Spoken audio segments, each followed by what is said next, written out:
Pada malam ini saya akan bacakan hadis dari Umar radhiyallahu taala anhu aidan qala bainama nahnu julus 'inda Rasulillah sallallahu alaihi wasallam yawm idza tala'a 'alaina rajulun shadidul bayad thiyab shadidus sawad asy-sya'ri la yura 'alaihi atharu safar wa la ya'rifu minna ahadun hatta jalasa ila Nabi sallallahu alaihi wasallam wasnada rukbatayhi ila rukbatayhi wa wada kaffayhi ala fakhidhayhi wa qala ya Muhammad akhbirni anil Islam. Faqala Rasulullah sallallahu alaihi wasallam an tashhada an la ilaha illallah wa anna Muhammadar Rasulullah wa tuqima as-salata wa tu'ti az-zakata wa tasuma ramadana wa tahujja al-baita in istata'a ilayhi sabila. Qala sadaqta fa'ajibna lahu yas'alu wa yusaddiqu. Qala fa'akhbirni anil iman. Hadis ini disyarah atau dijelaskan ulama kita, guru kita, yaitu Imam Nawawi, seorang ulama karismatik, seorang ulama yang mereka diuji ilmunya pada zamannya.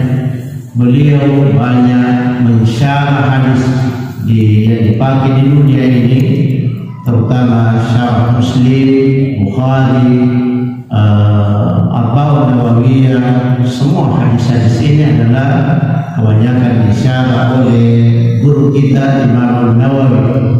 Ini adalah bermazhab Imam Syafi'i, sehingga alhamdulillah mungkin keikhlasan beliau menulis buku yang kedengarannya ada biasa, tapi itulah yang banyak dipakai di dunia ini. Buku beliau yang sering kita akan pakai di dalam kajian Islam. Olehnya itu perlu kita akan tahu sedikit tentang masalah sejarah Imam Nawawi. Imam Nawawi seorang ulama besar, ulama hadis, dan beliau itu hanya berumur 40 tahun saja. Begitu sibuknya mencari ilmu pengetahuan.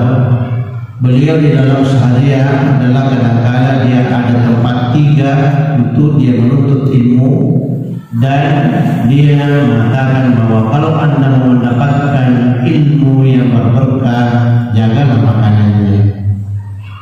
Yang kedua adalah milikilah yang namanya sifat wara. Beliau mencontohkan tentang masalah makanan. Makanan sebenarnya kalau kita tidak tahu, tidak paham, saya rasa lepas kita tanggung jawab kita tentang masalah akhirat, karena kita tidak tahu. Akan tetapi tentang masalah dunia, kadang-kadang ada penyakit tiba-tiba di bagian perut kita, di badan kita, akibat karena mungkin kita tidak perhatikan, tidak warak dari makanan itu sendiri.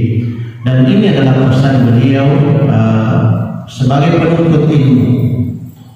Sebab penuntut ilmu itu tentu dia paham bagaimana hadis Rasulullah SAW memberikan nasihat kepada kita. Beliau waktu dia menulis buku, ada jamaah yang bertanya, ya Syekh, kalau kita ya kiai kalau di Indonesia, kalau orang Arab itu orang berilmu panggil Syekh. Ya Syekh, saya kehilangan kambing saya hilang di sini, saya tidak tahu kemana. Maka Imam Nawawi sebagai ulama besar mengatakan cari sampai dapat. Maka beliau itu dia pesan kepada yang punya kambing itu bahwa kalau Anda sudah dapat tolong disampaikan kepada saya. Begitu dia berangkat lagi, dia sampaikan, siapa tahu kalau sudah dapat kembali sampaikan kepada saya. Apa maksud Imam Nawawi ini? Karena Imam Nawawi itu gemaraannya, kesukaannya itu adalah kambing. Dia senang sekali makan kambing. Waktu itu Imam Nawawi, sejak ada orang yang datang mengatakan bahwa kambing saya hilang, maka waktu itu tidak pernah dia beli kambing lagi di pasar untuk dimasak, untuk dimakan. karena dia khawatir jangan saya beli nanti kambing di pasar dan dia bisa merusak ilmu saya, kedekatan saya kepada Allah Subhanahu wa taala. Begitu tingginya waraknya, kehati-hatiannya beliau ini. Setelah beliau dia pesan kepada murid-muridnya bahwa kalau Anda mau memang mendapatkan ilmu yang berberkah, bagaimana kita bisa tahu bahwa ini ilmu berberkah? Kalau sering kita kajian, sering kita akan ikuti pengajian, dan itu menambah kedekatan kita kepada Allah Subhanahu wa taala, ketaatan kita kepada Allah Subhanahu wa taala, itu menunjukkan berkah ilmu kita. Yang kedua, kalau kita sudah merasakan indah, nikmat, kalau kita akan berbuat baik, itu juga adalah satu tanda hidayah kepada kita. Jadi pelihara. Sebab hidayah itu cuma dia hanya datang satu kali saja. Kalau dia sudah lepas, sudah selesai. Jangan sampai lepas kita akan meninggal. Jadi misalnya kalau kita ada kesenangan sholat berjamaah, jangan coba-coba lepaskan lalai di belakangnya, karena siapa tahu nanti kita akan lalai, dicabut itu hidayah, keindahan itu, kesenangan itu, sehingga kita akan meninggal, maka tentu adalah kerugian dan penyesalan yang luar biasa.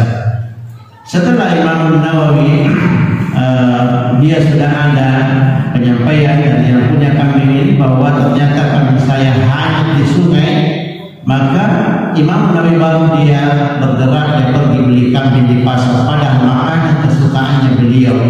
Itulah sehingga ilmunya subhanallah, ulama yang terkenal di dunia ini yang paling banyak kita menggunakan buku-bukunya. Yang kedua, beliau pernah juga beliau dia waktu pengajian di Madinah Al-Munawwarah. Begitu dia selesai pengajian, dia keluar di teras Masjid Nabawi. Tiba-tiba ada penjamret, dia mengambil topinya, imamanya, imamah kalau orang Arab imamah. Jadi ambil imamanya, dan beliau ini adalah pemburu. Dia lari ayatnya seperti kita juga kalau ada yang menjamret kita. Mereka dia buru sampai dia tidak bisa dihadapan. Larinya juga adalah seperti ada kita kencangnya untuk memburu orang itu. Dan dia menyampaikan bahwa kabitu. Katakan kul kabitu. Dia sampaikan ke penjamret itu, katakan bahwa saya sudah terima. Apa maksudnya? Karena Imam Nawawi tidak mau ada persoalan setelah dia meninggal. Karena dia berkeyakinan bahwa sesuatu yang kita akan berikan kepada seseorang itu harus berlapas. Makanya itulah kadang-kadang kita kalau yang sakit dia adalah melepaskan sesuatu, misalnya menjual. Saya sudah terima, saya sudah serahkan, dan saya sudah terima. Ada penerimaan. Jadi kopinya itu sebenarnya bukan berarti dia mau ambil kopinya, dia cuma dia tuntut orang itu supaya dia mengatakan bahwa saya sudah terima topinya, dan Imam Nawawi menyatakan bahwa kami itu. Makanya beliau ini memang luar sekali, luar biasa kalau kita akan baca sejarah beliau yang sebagai penuntut ilmu. Yang kedua, saya melihat bahwa beliau ini pernah 1 bulan dia tidak pernah sandar dia menulis dan membaca. 1 bulan dia tidak pernah sandar membaca, menulis. Begitu dia ilmu, dia senangnya dengan ilmu pengetahuan. Sampai-sampai dia tidak sempat dia kawin karena dia banyak menulis. Yang kemudian yang tidak mau dia makan itu adalah yang berair. Dia tidak mau karena kalau berair itu adalah membawa kita selalu tidur. Maka dia ibadah, menulis. Luar biasa subhanallah sebagai ulama yang harus mati. Mudah-mudahan kita akan bisa mengambil hikmah daripada sejarah beliau ini, dan ilmu itu dicari, bukan kita akan dulu dapatkan. Semakin kita akan cari ilmu itu semakin berberkah sebenarnya. Jadi kalau ada kita dengar di sini ada guru, di sini ada yang memberikan pengajian, kita jangan, kita akan pergi cari supaya ilmu itu ada melekat kepada kita, karena satu-satunya ibadah yang merupakan jalan pintas dalam hadis Rasulullah SAW yang katakan jalan pintas masuk surga itu hanya dengan ilmu. Majelis talaqi begini tidak ada yang lain, tidak ada jaminan yang lain kepada kita. majelis talaqi saja. Artinya majelis talaqi itu adalah belajar tatap muka di masjid. Dan ini tidak pernah pudar sejak Rasulullah SAW sampai sekarang ini. Dan ini mendunia, bukan hanya kita di sini saja, mendunia. Jadi makanya ilmu-ilmu yang didapat dalam masjid itu dia mahasiswa. Kalau misalnya ke Madinah atau Munawwarah, kentara, kalau orang pergi ke Madinah kemudian dia kuliah, dia hanya dia dapatkan ilmu di kuliah saja, begitu saja, dia terlalu banyak kembali menyalahkan. Tapi kalau dia belajar dan belajar kepada ulama yang ada di masjid, dia membawa kembali itu dengan membuka majelis talaqi, kemudian dia mengajar dan kesenangannya dalam mengajar. Beda. Sama misalnya kalau kita kan misalnya di akademisi, tentu berbeda pemahaman kita tentang masalah ini, karena hadis Rasulullah SAW itu ada bertanya, anak-anak saja kalau kita selalu sampaikan ini adalah perkataan Rasul, ini perkataan Rasul, tanpa dijaga anak dia bisa sadar sendiri, karena memang berkah, ada bekas. Kalau kita akan selalu kembali kepada perkataan Rasulullah SAW. Kadang-kadang ilmunya orang tinggi tapi tidak berberkah. Kenapa? Karena tergantung dari keikhlasan gurunya. Nah, keikhlasan di sini tentu adalah selalu niat, apa niatnya. Orang kata bagaimana kalau kita ikhlas? Niat yang baik. Mau pergi mengajar, ya Allah, mudah-mudahan pekerjaan saya ini sehari ini mengajar adalah jadi ibadah kepada Allah Subhanahu wa taala. Ya Allah, mudah-mudahan hidayah ini yang memberikan kesenangan saya selalu pergi salat berjamaah ini adalah menjadi ibadah di sisi ya Allah. Jadi kesenangan kita sama dengan misalnya membaca tasbih subhanallah subhanallah subhanallah. Ini kan ada hadisnya. Kalau Anda tadi begitu Anda memulai subhanallah dan Anda niat mengatakan dalam hatimu bahwa ya Allah, mudah-mudahan ini jadi ibadah di sisiku, saya akan baca, maka Anda tidak tergesa-gesa membaca karena ibadah. Tapi kalau tidak, mungkin hanya formalitas saja. Kebaca supaya cepat selesai, subhanallah subhanallah subhanallah subhanallah subhanallah selesai. Kita berdoa sudah selesai. Makanya Rasulullah SAW mengatakan innamal a'malu binniyat. Amal di sini dalam bahasa Arab itu adalah jama', bukan mufrad, jama'. Apa artinya jama'? Seluruh kegiatan kita itu harus dimulai dengan niat. Seluruh.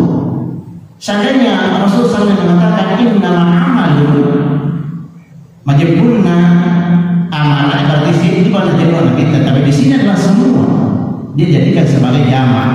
Jadi makanya saat Rasulullah SAW, himbauan Rasulullah SAW itu adalah dia mengatakan bahwa jadidu perbaharui. Karena kita tidak tahu, karena setan tidak pernah dia berhenti menggoda manusia. Manusia kadang-kadang dia berhenti berdoa, dia berhenti, dia berniat yang baik. Ya, setan mengatakan lakukan dalam siratal mustaqim. Apa yang kau kerjakan pasti saya ikuti kamu. Sementara kita lalai. Mungkin kebaikan kita baca subhanallah, subhanallah, subhanallah. Tapi ada lagi di situ. Syaitan kan dia duduk di hati kita untuk membelokkan pikiran kita. Begitu juga mungkin kita dagang, begitu juga kita sebagai guru, begitu juga mungkin kita sebagai apapun saja ibadah yang kita melakukan, tidak pernah lepas iblis dia berada di dalam hati kita. Letup dan melakukan, dan ini nilainya adalah laut tauhid, penegasan bahwa sungguh kalau manusia bersungguh-sungguh, saya akan bersungguh-sungguh juga. Jadi makanya Nabi memberikan solusi supaya kita ini adalah jangan lupa niat, karena memang kita diciptakan adalah beribadah. Wa ma khalaqtul jinna wal insa